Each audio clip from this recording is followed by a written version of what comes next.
जब भी वो वजीर आला का दफ्तर संभालते हैं तो वो अवाम के एतमाद की वजह से नहीं, उनके कोई परफॉर्मेंस की रिपोर्ट की वजह से नहीं, वो धांधली की वजह से। सियासी जमात से है जो नस्ल दर नस्ल नस्ल दर नस्ल ये धांधली के पैदावार है। आज़ाद कश्मीर इंतखाबात नून लीग और पीपल्स पार्टी के दरमियान मैंडेट पर तनाज़ा शिद्दत इख्तियार कर गया। बिलावल भुट्टो का आज़ाद कश्मीर इलेक्शन के नताइज तस्लीम करने से इनकार। मुजफ्फराबाद में वर्कर्स कन्वेंशन से खिताब में नून लीग पर कड़ी तनकीद। कहा यह हर बार धांधली से वज़ीर आज़म और वज़ीर आला बनते हैं, कश्मीर में ऐसा नहीं होने देंगे। पीपल्स पार्टी इनकी धांधली के बावजूद इक़्तिदार में आती है। ये लोग फॉर्म 47 की बुनियाद पर इक़्तिदार में बैठे हैं। इलेक्शन कमीशन इंतखाबी बेज़ाब्तियों की तहकीकात कराए। मुजफ्फराबाद में रहने वाले आपके साजिश को नाकाम बना देंगे। जहां आवाम के वोट की ताकत से हमें शिकस्त होगी तो हम इसे दिल से तस्लीम करेंगे। चोरी शुदा इलेक्शन को हरगिज़ तस्लीम नहीं करेंगे। चौधरी यासीन की आबाई सीट पर 30 पोलिंग स्टेशन पर कब्जा करके ठप्पे लगाए गए। हम चौधरी यासीन की शिकस्त को कबूल नहीं करते। मेरे पास 30 पोलिंग स्टेशन के सबूत हैं। अगर इलेक्शन कमीशन इस धांधली में मुलविस नहीं तो जिन पोलिंग स्टेशन पर धांधली हुई वहां फौरी रीपोलिंग करवाई जाए। पीपल्स पार्टी अवामी मैंडेट का हर कीमत पर दिफा करेगी। कश्मीर का फैसला ना इस्लामाबाद ना पंजाब कर सकता है, कश्मीरी अवाम ही करेंगे।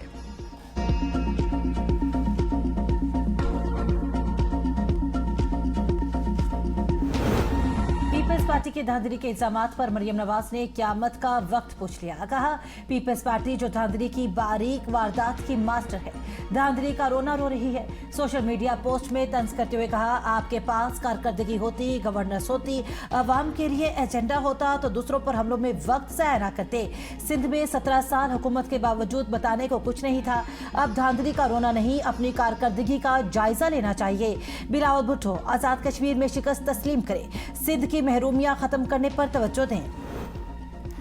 क़यामत 2024 में आई थी, हुकूमत आपको खैरात में मिली। आप तनकीद बर्दाश्त नहीं कर सकती, मुखालिफिन को जेलों में डालती हैं। 2 साल हुए कोई प्रेस कॉन्फ्रेंस नहीं की। सिंध के सीनियर वजीर शजील मेमन की प्रेस कॉन्फ्रेंस। कहा सियासी इख्तलाफात का हल आईनी और कानूनी फोरम्स पर मुमकिन। शफाफ इंतखाबात जमहूरियत पर अवाम के एतमाद के लिए नागुज़ीर हैं। इंतखाबी अमल पर एतराज़ात का कानूनी और आईनी तरीके से अजाला होना चाहिए। हमारा मुतालबा सिर्फ मुतनाज़ा पोलिंग स्टेशन पर दोबारा वोटिंग कराने का है। ख्वाजा सादर के बयान पर हर शख्स को अपनी राय देने का हक हासिल है। इख्तिलाफ राय जमहूरी अमल का हिस्सा है, इसे मुस्बत अंदाज में लिया जाना चाहिए। बिलावल भुट्टो साहब की जो फ्रस्ट्रेशन है, जो उनका डिप्रेशन है, वो बेचारे पिछले कम से कम 3 इलेक्शनों से वो वजीर आजम बनने निकले हुए हैं।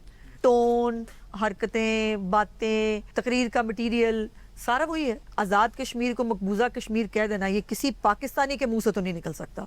जिस तरह की बातें दूसरी साइड से की जा रही हैं, अभी रिस्ट्रेन का मुजाहरा किया जा रहा है क्योंकि लीडरशिप की तरफ से इजाज़त नहीं है। ये उनका हक है कि इस तरह की एडमिनिस्ट्रेटिव जो है वो खातून जो है वो प्राइम मिनिस्टर बने। कल बिलावल ने किसी का गला पकड़ा, फिर सारी रात पैर पकड़कर बैठे रहे। बिलावल भुट्टो 3 इलेक्शन से वजीर आजम बनने निकले हैं मगर नाकाम रहे। वजीर इत्तलात पंजाब अज़मा बुखारी की ABN न्यूज़ से गुफ्तगू। कहा बिलावल भुट्टो की टोन, हरकत और तकरीर का मटीरियल बानी पीछे आए वाला है। आज़ाद कश्मीर को मकबूजा कश्मीर कह देना किसी भी पाकिस्तानी के मुँह से नहीं निकल सकता।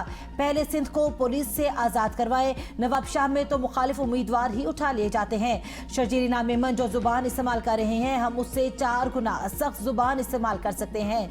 मरियम नवाज आइंदा मुल्क की वजीर आजम बनेगी। आज़ाद कश्मीर के इलेक्शन में अवाम ने तरक्की और जिद्दत को वोट दिया, जिसे मुखालफिन को दिल से तस्लीम करना चाहिए। सियासी मुखालफिन पहले ही अपनी कारकर्दगी अवाम के सामने रखें, फिर पंजाब पर तनकीद करें। आज़ाद कश्मीर इंतखाबात मीरपुर डिवीजन से जीतने वाले उम्मीदवारों का नोटिफिकेशन जारी। नोटिफिकेशन के मुताबिक LA1 से अजहर सादिक, LA2 से चौधरी कासिम मजीद, LA3 से चौधरी यासिर सुल्तान, LA4 से रुखसार अहमद, LA5 से वकार अहमद नूर, LA6 से मोहम्मद रज़ाक चौधरी, LA7 से तारिक फारूक, LA8 से जफ़र इकबाल मलिक, LA9 से उमैर नईम, LA10 से चौधरी यासीन चौधरी, LA11 से मोहम्मद आसिफ, LA12 से चौधरी रियासत खान और LA13 से अयाज को कामयाब करार दिया गया है। आज़ाद कश्मीर में इंतखाब का दूसरा मरहला इतवार को होगा। सिक्योरिटी फोर्सेज की खैबर पख्तूनख्वा और बलूचिस्तान में कार्रवाइयाँ। 32 दहशतगर्द हलाक। ISPR के मुताबिक जिला खैबर में इंटेलिजेंस बुनियाद पर ऑपरेशन। फितना अल ख्वारिज के 24 दहशतगर्द मारे गए। जिला नौशकी में कार्रवाई। फितना अल हिंदुस्तान के 8 दहशतगर्द हलाक हुए। असलहा, गोला बारूद और देसी सख्ता धमाका खेज मवाद बरामद। मुतासरा इलाकों में क्लियरेंस ऑपरेशन और दीगर दहशतगर्दों की तलाश जारी।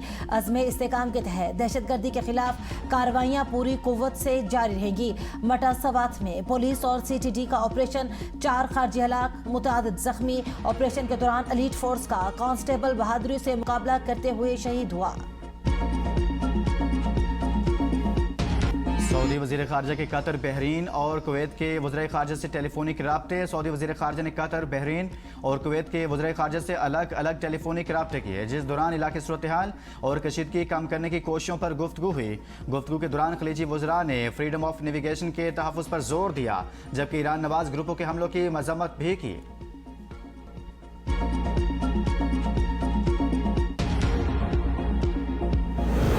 मशरिक़ वस्ता में कशीदगी बढ़ते ही आलमी मंडी में तेल की कीमतों में $6 से ज़ायद इजाफा। ब्रेंट खाम तेल की कीमत $87 फी बैरल, जबकि अमरीकी खाम तेल की कीमत $89 फी बैरल से ज़ायद हो गई। पाकिस्तान में पेट्रोल और डीजल मज़ीद महंगे। पेट्रोल ₹1.63 महंगा। डीजल की कीमत में ₹1.55 इजाफा कर दिया गया। पेट्रोल की नई कीमत ₹335.81 मुकर्रर। डीजल की नई कीमत ₹388.38 हो गई। आज फिर कीमतों का तयन किया जाएगा।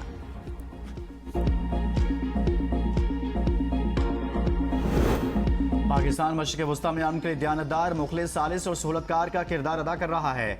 वज़ीर-ए-आज़म शहबाज शरीफ और फील्ड मार्शल आसिम मुनीर से कुवैती वज़ीर ख़ारजा की मुलाकात। वज़ीर-ए-आज़म ने कुवैत और दीगर बरादर खलीजी ममालिक पर होने वाले हमलों की शदीद मज़म्मत करते हुए पाकिस्तानी अमन कोशिशों की हिमायत पर कुवैती क़यादत का शुक्रिया अदा किया। कुवैत के वज़ीर ख़ारजा की GHQ आमद। फील्ड मार्शल सैयद आसिम मुनीर से मुलाकात। बाहमी दिलचस्पी, इलाक़ाई सलामती और दो तरफ़ा ताउन पर तबादला ख्याल। कुवैती वज़ीर ख़ारजा ने इलाक़ाई अमन के लिए पाकिस्तान के तामीरी किरदार को सराहा।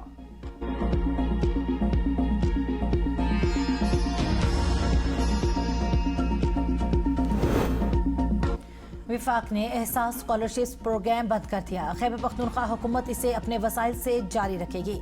वज़ीर आला खैबर पख्तूनख्वा सुहेल आफरीदी का पेशावर यूनिवर्सिटी कॉन्वोकेशन से खिताब। कहा, तलबा और नौजवान पाकिस्तान का मुस्तकबिल है। हर कौमी तहरीक में उन्होंने हमेशा कलीदी किरदार अदा किया। पाकिस्तान में ब्रेन ड्रेन तशवीशनाक है। नौजवान रोजगार और बेहतर मौके न मिलने पर मुल्क छोड़ने पर मजबूर है। विफाक के पास मैशत की बेहतरी के लिए पेट्रोल महंगा करने के सिवा कोई मौसर पॉलिसी नहीं। अवाम से दूर रहने वाली हुकूमतें कामयाब नहीं होती। हुक्मरानों को अवाम के दरमियान जाना होगा। अमरीकी सरमायाकारों को सिंध में सरमायाकारी की दावत। तवानाई, टेक्नोलॉजी, इंफ्रास्ट्रक्चर, सयाहत, सेहत और ज़राअत में सरमायाकारी के बड़े मौके मौजूद हैं। वज़ीर आला सिंध मुराद अली शाह की अमरीकी वफ़द से गुफ्तगू। कहा, सिंध हुकूमत सरमायाकारों को शफाफ, मुस्तहकम और कारोबार दोस्त माहौल फराहम करने के लिए पुरअज़्म है। हमारी हुकूमत पॉलिसियों के तसलसल, रेगुलेटरी सहूलत और हर मुमकिन हुकूमती ताउन फराहम करेगी। सिंध इलाक़ाई और आलमी मंडियों तक रसाई का कुदरती गेट वे है।